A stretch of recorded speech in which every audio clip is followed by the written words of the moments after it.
हरे कृष्णा, सभी का स्वागत है। तो भक्ति की जो नवदा भक्ति है उसमें एक होता है वंदना, भगवान से प्रार्थना करना। तो आपको कन्हई से कुछ कहना है, भगवान से, कृष्ण से कुछ कहना है। वैसे कृष्ण को हम भगवान जनरली आम भाषा में बोलते नहीं हैं। नंद का पुत्र, तो क्या कहना है?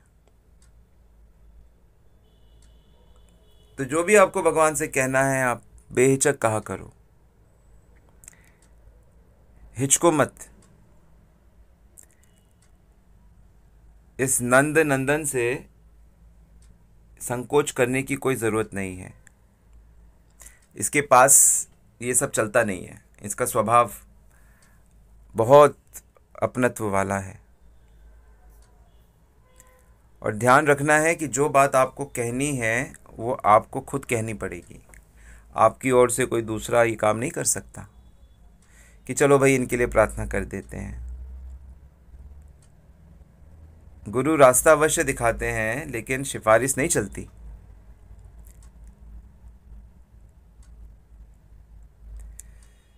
मेरे लिए भी प्रार्थना कर देना। जैसे अक्सर लोग कहते रहते हैं ना कि अरे आप यहाँ जा रहे हो, हमारी तरफ से भी दंडवत प्रणाम कर देना, मेरे लिए भी ये प्रार्थना कर देना, ये नमन कर देना। ये कैसे? तो जो महात्मा जा रहे थे दर्शन के लिए, उनसे किसी ने कहा, किसी भक्त श्रद्धालु ने कहा, तो इन्होंने कहा ये कैसे होगा, ये कैसे होगा, आपकी तरफ से कैसे प्रार्थना कर दें? तो उनका भाव ये था कि जब यशोदा का लाडला मन में होता है ना, तब अपनी भी सुध बुध नहीं रहती है, और वो सामने हो तो तन मन की कुछ स्मृति नहीं रहती।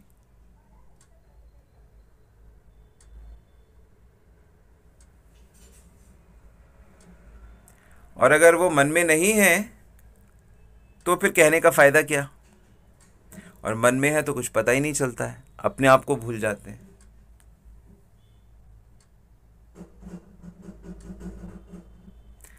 तो उस व्यक्ति ने कहा नहीं नहीं, जो महापुरुष हैं वो अपने लोगों की सिफारिश कर देते हैं। तो ये महात्मा कहते हैं जो सिफारिश का आश्वासन देते हैं उनसे ज़रा बच के चलो, सावधान रहो। उन लोगों के मन में अभी कन्हैया आया नहीं है।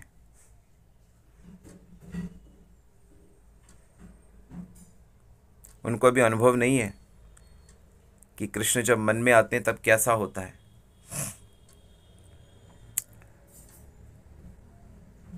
तो वो कुछ कहने लगा कि नहीं नहीं, लेकिन तो उन्होंने कहा कि रुको रुको। महात्मा जी ने कहा रुको, अभी तुम अलग बात कर रहे हो। किसी महापुरुष की किसी पर कृपा हो, वो तो किसी को अपना मानता नहीं, वो तो सिर्फ भगवान को अपना मानता है।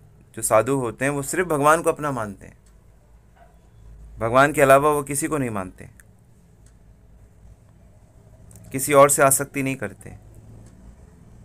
हाँ, लेकिन दूसरे जो लोग हैं वो उनसे आसक्ति, साधु से आसक्ति कर लेते हैं।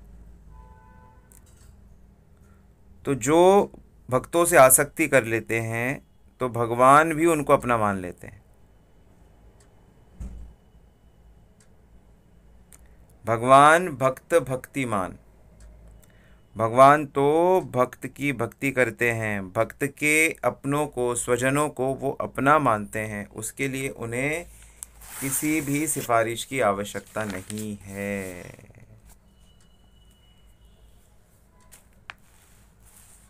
तो भगवान से अगर आपको कुछ कहना है तो खुद कहना होगा, कृष्ण के सम्मुख प्रतिनिधि नहीं जाते।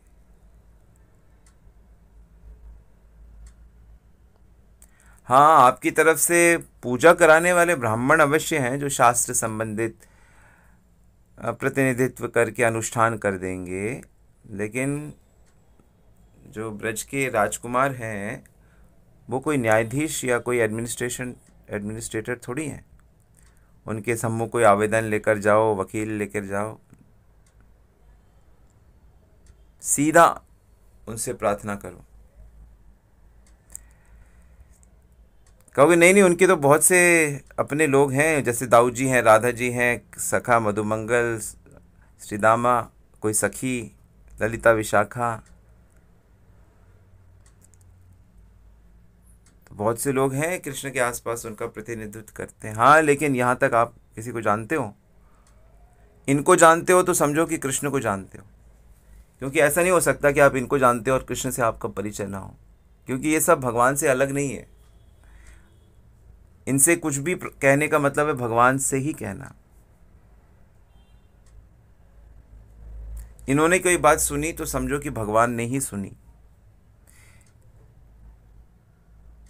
क्योंकि इनमें से किसी को अपना स्मरण नहीं रहता, इनका तन मन सब कृष्णमय होता है। भगवान के पार्षद केवल श्री कृष्ण का ही चिंतन करते हैं।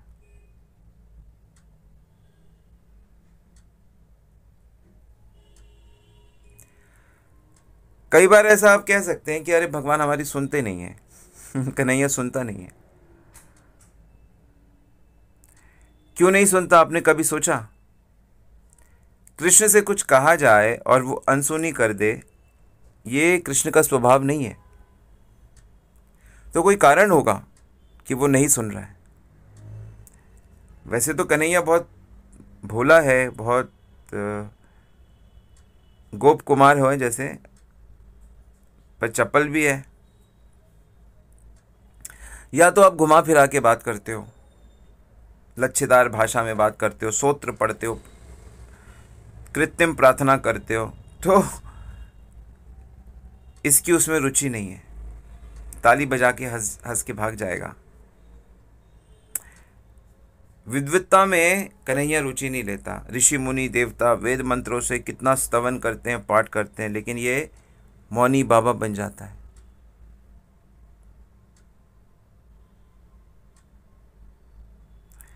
तो कृत्रिम चीज़ें इसकी पल्ले नहीं पड़ती भगवान की, कृष्ण के। भगवान नहीं कहूँगा क्योंकि भगवान तो वासुदेव हैं। वृंदावन में श्री कृष्ण भगवान नहीं है, ये बात अब तक आपको समझ आनी चाहिए।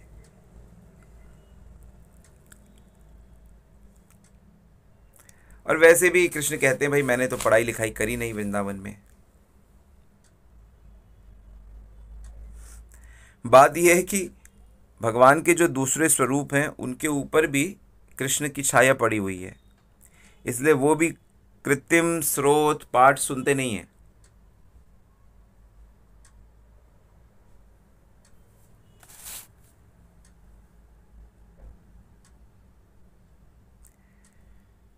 तो वैसे तो भगवान कृष्ण से कुछ भी कहो, कितना भी कहो, लेकिन उनकी प्रीति, उनके हृदय में उमंग तब जागती है जब उनकी भाषा में कुछ कहा जाए।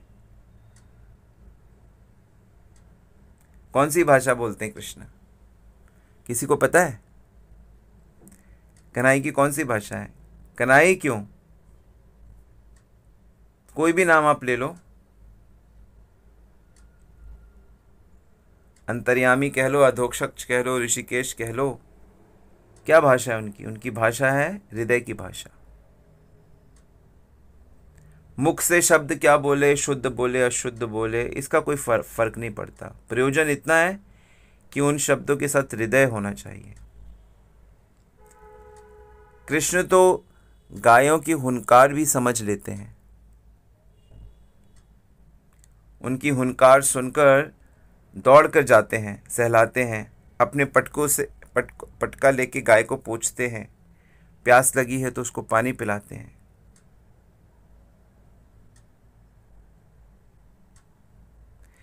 तो कन्हैया से क्या कहें, कब कहें, कैसे कहें, ये कोई बात नहीं है। आपको जो कहना है, जो कहना है तभी अपने ढंग से कह लीजिए।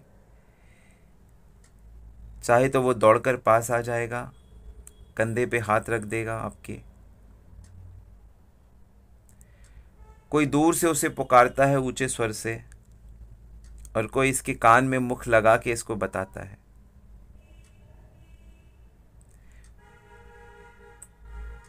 उनके सखा ये नहीं देखते कि ये कर क्या रहा है, ये स्नान कर रहा है, भोजन कर रहा है, खेल रहा है।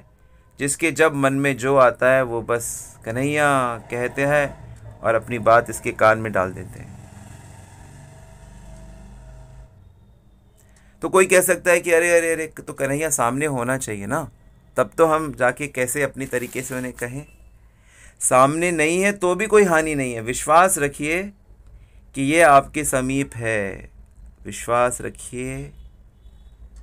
इसे छुपने की बीमारी है, व्यसन बोलते हैं ना, लोगों को कुछ कुछ व्यसन होते हैं ना। कृष्ण का व्यसन छुपने का है। अरे अंतर्यामी से आप कहीं दूर जा ही नहीं सकते, कितनी भी कोशिश कर लो। तो इससे जो कहना है निसंकोच कहिए, किंतु ऐसे कहिए कि हृदय बोल रहा हो, शुद्ध तरीके से बोल रहे हो। मतलब शुद्ध मतलब सच्चे भाव होने चाहिए। ऐसा नहीं है कि आप कुछ गीत नहीं लिख सकते, कोई श्लोक में नहीं बोल सकते, या कोई पद में नहीं बोल सकते। मैं ये नहीं कह रहा हूँ। यदि आपका हृदय उसके माध्यम से बोल रहा है तो बोलिए। सूरदास जी ने तो पद के कितने सारे माध्यम से बोला, गीतों के माध्यम से रस खान ने बोला। पूरी चैतन्य चरितमृत और चैतन्य भागवत सब गीत रूप में है, उसको गाया जा सकता है। भागवत भी गीत रूप में है। भगवत गीता, गीता का मतलब तो गीत होता है, भगवान का गीत है। वो संस्कृत में है लेकिन वो गीत है। लेकिन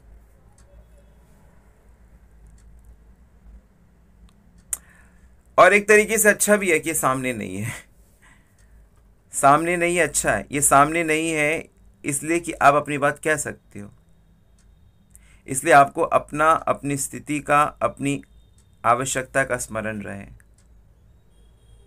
तभी तो आप अपनी बात कह सकते हो। क्योंकि ये सामने होगा तो फिर कुछ सामने होने से जीव अपनी सुध बुध खो जाता है, अपनी परिस्थिति तन मन का कुछ पता नहीं चलता, तब केवल कन्हैया ही रहता है।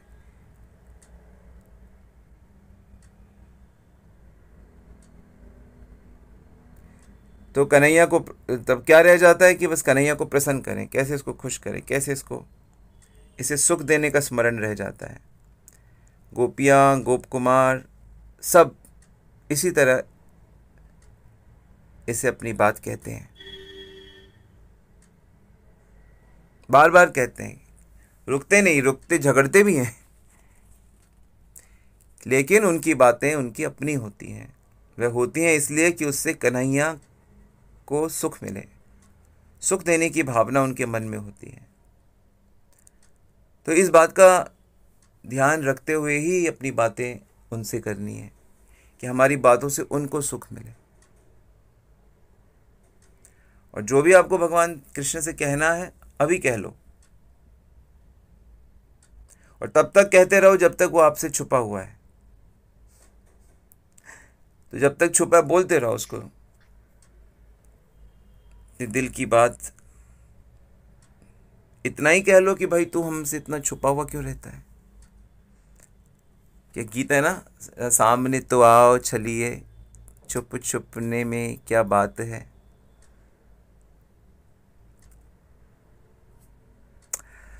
तो हम ये बात कर रहे हैं कि उनके सामने रहने से कुछ कहा नहीं जाता।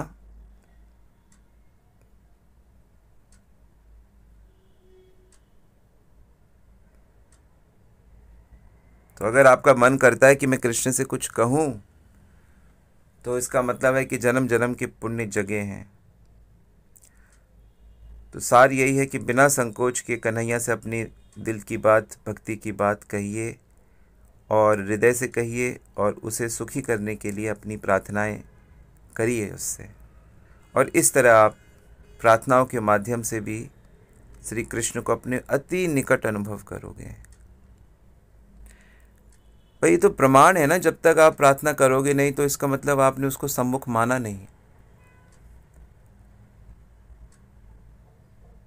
कोई पास होता है या कनेक्शन होता है तब तो आप बात करते हो, मोबाइल पे बात करते हो, सामने बात करते हो, छुप छुप के बात करते हो। तो ये छुपा हुआ है तो छुप छुप के बात करिए, और फिर देखिए कैसे अपनी ओर लेके आता है।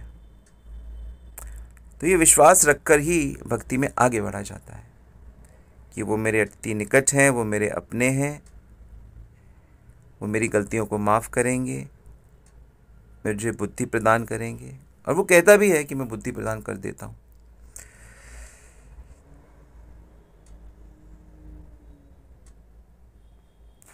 ठीक है। आज ये एक महत्वपूर्ण बात,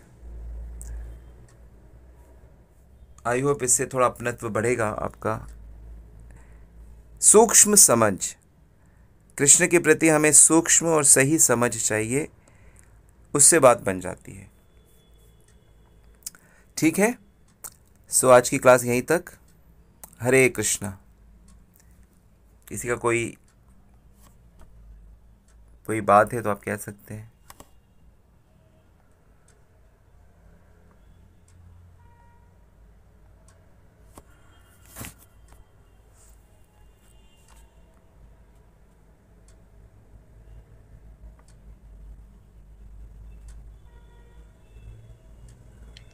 हरे कृष्णा स्वामी, दंडवत प्रणाम। हरि बोल, दंडवत प्रणाम। एक किसी का प्रश्न था कि जैसे किसी बात के लिए कोई बहुत परेशान है, कुछ फाइनेंशियली और बहुत सारी चीजें, तो किसी ने सजेस्ट किया कि आप इनका महादेव जी का वो व्रत करो, ये करो, उससे ठीक होगा। लेकिन श्रद्धा तो कृष्ण में है, तो बहुत कंफ्यूज है कि क्या करना चाहिए, क्योंकि है परिस्थिति इस तरह की है कि चाहिए, जरूरत है। तो क्या भगवान से मांगना चाहिए, वो उसको पूरा करें, कहते कि और कुछ किसी और, तब अगर कुछ और कर रहे तो अनन्यता खत्म होती है।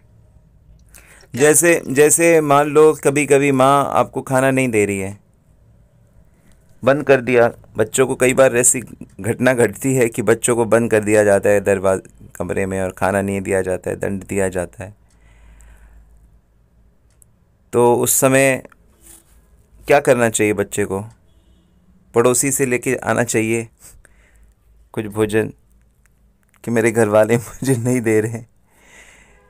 तो ये टेम्पररी, कई बार ऐसी सिचुएशन आ जाती है, हेल्थ से रिलेटेड, फाइनेंस से रिलेटेड, संबंधों से रिलेटेड। समय धैर्य रखना चाहिए और अपना भजन करते रहना चाहिए, सिचुएशन ठीक हो जाएंगी। देखो, जो जीवन है ना, वो हमें सिद्धांत पे चलना है। सिद्धांत पे चलना है। सिद्धांत क्या है कि हमें अपने कर्तव्य करने हैं और जैसे श्री कृष्ण रखे वैसे रहना है। जाय विधि राखे राम, ताय विधि रहिए।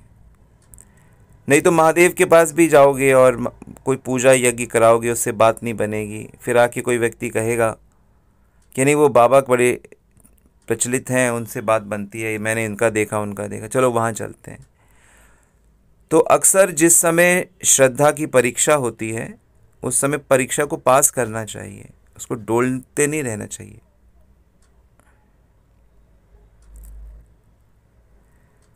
प्रॉब्लम भौतिक है, सॉल्यूशन आध्यात्मिक है। प्रॉब्लम है नहीं वैसे। तो ये विश्वास को पास करो। क्या है, सूखी रोटी खा लो, क्या दिक्कत है। लेकिन कृत्रिम जीवन जब हम जीते हैं, जब हम उधार लेके जीवन जीते हैं, हम कई कई इंस्टॉलमेंट्स बांध लेते हैं, चीज़ें ले लेते हैं, और तब हम लोगों के ऊपर ऐसी दबाव आ जाता है जीवन में। इसीलिए simple living, high thinking, Krishna consciousness का यही मतलब है। प्रभुपाद भी यही कहते हैं, सादा जीवन जियो, भक्ति करो, और भक्ति के प्रभाव से कभी भी आवश्यकताओं की कमी नहीं होती। ना भोजन की दिक्कत होती है, ना, भगवान कहते हैं योगक्षेमम वहाम्यहम्, मैं तो सब व्यवस्था करता ही हूँ। लेकिन जब हम नियमों को तोड़कर गलत उसमें चले जाते हैं तब मुश्किल आती है। और अगर कदाचित यदा कदा सिचुएशन ख़राब भी आती है तो घबराना नहीं चाहिए, क्योंकि सिचुएशन बदलती रहेगी, बदल जाएगी। एक शायर ने कहा है ना, ए बुरे वक्त अदब से रह, ए बुरे वक्त, मतलब हे खराब समय, तू थोड़ा अदब से, मतलब अदब से रहना मतलब थोड़ा शराबत से रहे। जब खुशी नहीं टिकी तो तेरी क्या औकात है। यहाँ जब खुशी नहीं टिकती, भौतिक जगत में खुशी कहाँ टिकती है, तो बुराई तू कैसे टिक सकता है, नहीं टिक सकता। विश्वास मानिए, थोड़े ही समय में स्थिति परिवर्तित हो जाएगी। और ये सिचुएशन जो भी मनुष्य के जीवन में आती हैं, वो भगवान की सैंक्शन के बिना नहीं आ सकती। तो जब कृष्ण की रजा है तो उसे स्वीकार करो और उसके भरोसे रहो। उसको यही तो वो देखना चाहता है कि हर परिस्थिति में मुझसे आस रहती है। और अभी मैं तो जैसे जितनी भक्ति समझा हूँ, मेरी तो जैसी भी परिस्थिति हो जाती है तो मैं कन्हैया से कहता हूँ, भाई मैं इसलिए तुम्हारी पूजा नहीं कर रहा कि तुम मेरी परिस्थिति ठीक करो, मैं कर लूँगा अपनी परिस्थिति ठीक, मुझे अपना कर्तव्य करना है बस।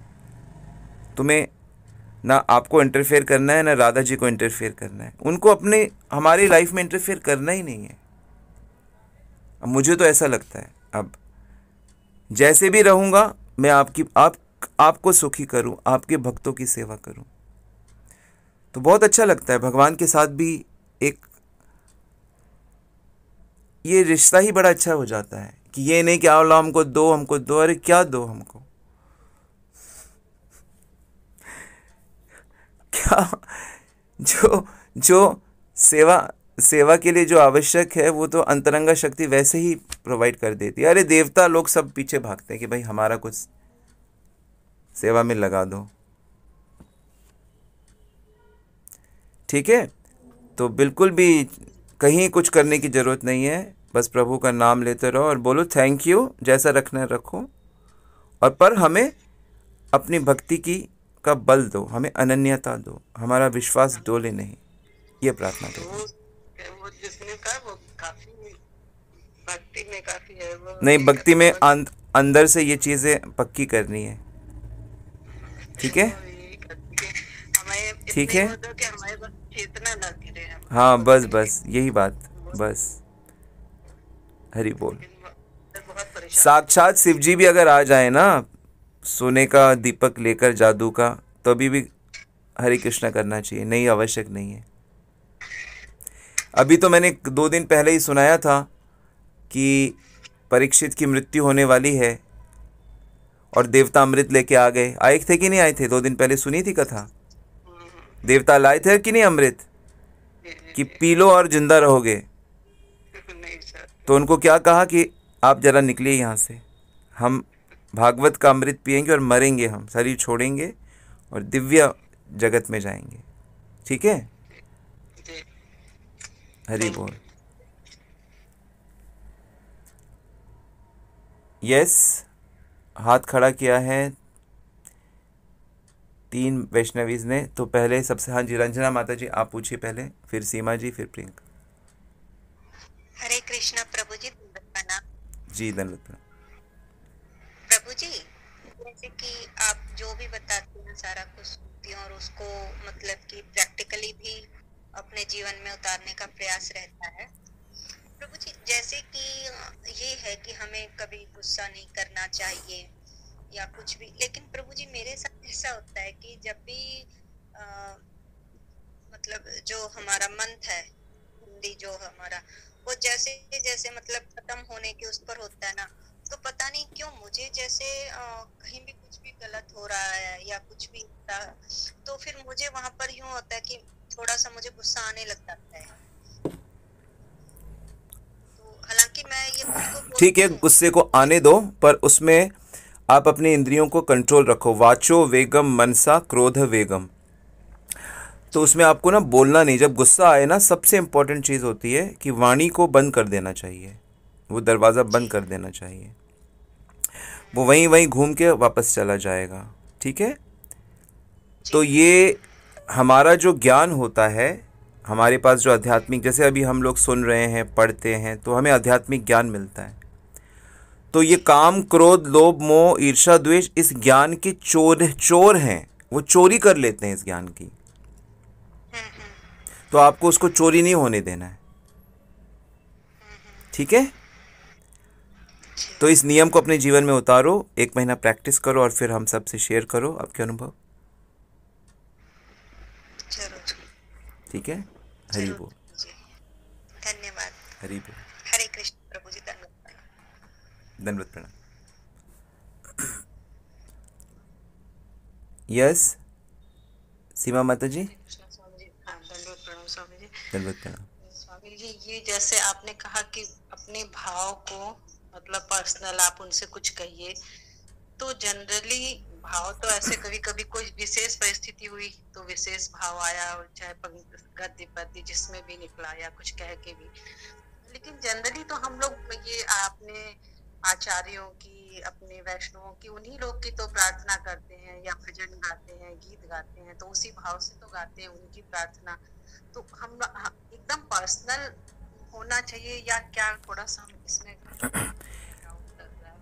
दो सिचुएशंस हैं, एक सिचुएशन होती है जब हम वैष्णवों के बीच में होते हैं और एक सिचुएशन है जब हम उनके साथ पर्सनल अकेले होते हैं। तो आज की ये जो क्लास थी ना, ये पर्सनल भक्ति पे थी कि जब आप भगवान के साथ अकेले हैं तो आप उनसे कहिए जो आपको कहना है। लेकिन वो जो हम वैष्णव गीत गा रहे हैं, वो हम जब हमारे वो भाव सेम हो रहे हैं तो उसको अकेले में भी कह सकते हैं, लेकिन वो भक्तों के संग में मिलकर हम उसको गाते हैं, बोलते हैं, सब लोग मिलके बोलते हैं। तो कृष्ण के साथ आपका हर जीव का एक पर्सनल संबंध है ना। ऐसा तो नहीं है कि हमारा ग्रुप में संबंध है, ग्रुप में भी संबंध होगा कि अच्छा ये इस कुंज के हैं, ये इस एरिया के हैं, ये ऐसे हैं, लेकिन हम उसके बावजूद सबका भगवान के साथ एक अति निकट का रिश्ता है, ठीक है। जी स्वामी जी, जैसे किसी की बहुत अच्छी सेवा किसी भी फील्ड में, तो उसको देख के भी लालच, वो भाव आता है कि हम भी ऐसा करते, हम भी ऐसा करते, तो वो भी तो कॉपी हो गया, या फिर क्या ऐसा होना चाहिए या नहीं? नहीं, कृष्ण को प्रसन्न करने की भावना होनी चाहिए। तो अगर कोई अच्छा गीत गा रहा है कि हाय मैं भी इतना अच्छा मधुर गाती, मैं भी इतना अच्छा श्रृंगार करती, तो ठीक है, वो तो कृष्ण को प्रसन्न करने के लिए वो भावना है, तो इसमें कोई दो राय नहीं है। भाव सही है, जो भाव सही होना चाहिए हमारा कि वो हम पे कृपा करें, वो हमको सिखा दें वो सेवा। तो ये भक्ति में एक स्टेज आता है जब जीव सिद्ध भक्तों से सीखता है। इनफैक्ट वो ही सिखाते हैं, जब वो देखते हैं कि ये योग्य हो रहा है तो वही सिखा देते हैं कि कृष्ण की कैसे सेवा करनी है। ठीक है, धन्यवाद स्वामी जी। हरि बोल। यस ओके, प्रश्न है बृहद भागवतम की रिकॉर्डिंग अवेलेबल हो सकती है? हाँ, तो ये गरिमा माता जी गोपीनाथ प्रिया आपको बताएंगी, वो इंचार्ज हैं सेमिनार्स की, बिल्कुल हो जाएगी अवेलेबल। सो बृहद भागवत अपने ग्रुप में देखा होगा, सेमिनार शुरू हुआ है, तो आज पहला दिन बहुत सुंदर रहा। कल आप लोग अटेंड करें जिन्होंने नहीं किया। और हरे कृष्णा। वांछा कल्पितरुभ्यश्च कृपा सिंधुभ्य वच पतितनां पावनेभ्यो वैष्णवेभ्यो नमो नमः। जगत गुरु श्रील प्रभुपाद की जय, श्री गुरु महाराज की जय। गौर प्रेमानंदी।